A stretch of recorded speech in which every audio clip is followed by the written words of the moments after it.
You know that old advice, win friends and influence people? We've all heard it.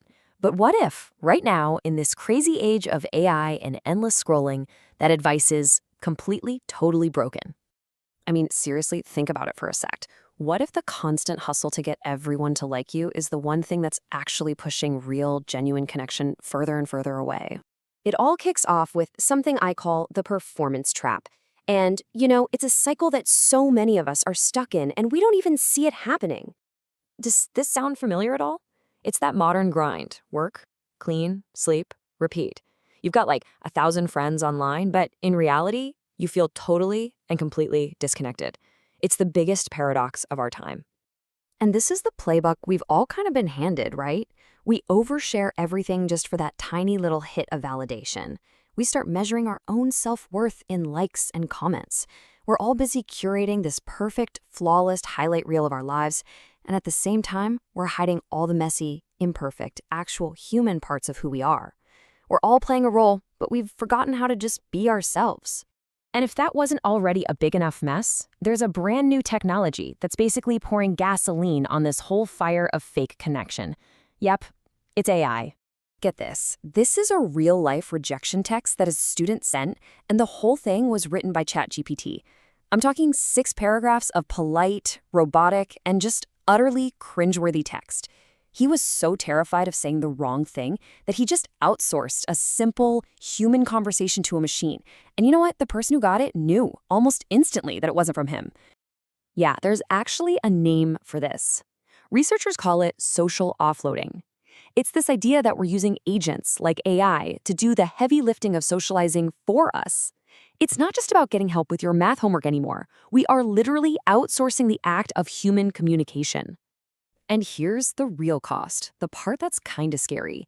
As Michael Robb from Common Sense Media points out, if we lean on AI for every single difficult conversation, we slowly start to believe that our own words, our own instincts, just aren't good enough. It's a massive blow to our own social confidence. Okay, but here is the big twist.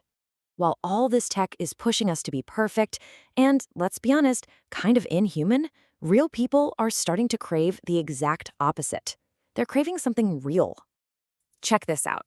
According to a recent report, a staggering 92% of Gen Z say that being authentic and true to yourself is extremely important. That's actually more important to them than planning for the future or even being rich. People are done with perfect. They just want real. And this really shows the huge shift we all need to make. You have the people pleaser, right? They're always seeking approval, shrinking to fit in, obsessing over their curated feed, maybe even using AI to write their texts. But then you have the authentic self. They live by their values, they embrace their flaws, and they dive headfirst into real, messy human connections. Now, I gotta be real with you. Embracing that authentic self, well, it comes with consequences.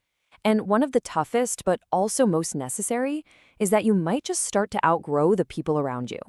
So let me tell you a quick story about Samantha. She's a startup founder, and she's at her childhood friend's 30th birthday party. She's surrounded by people, but she feels incredibly lonely. And it's not because no one's talking to her, it's because she realized they were all talking to a version of her that just didn't exist anymore. They knew the party girl, not the person she was becoming.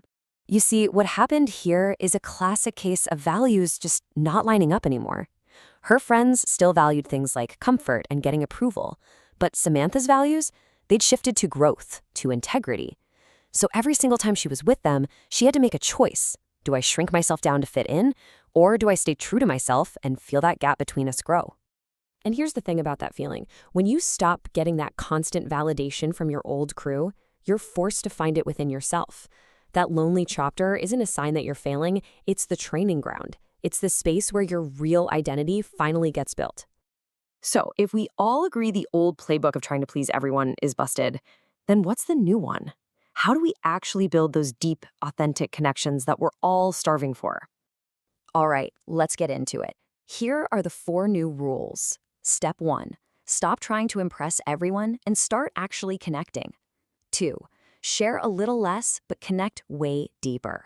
3. It's time to audit your circle. And 4, my personal favorite, learn to embrace that lonely chapter as a powerful transformation.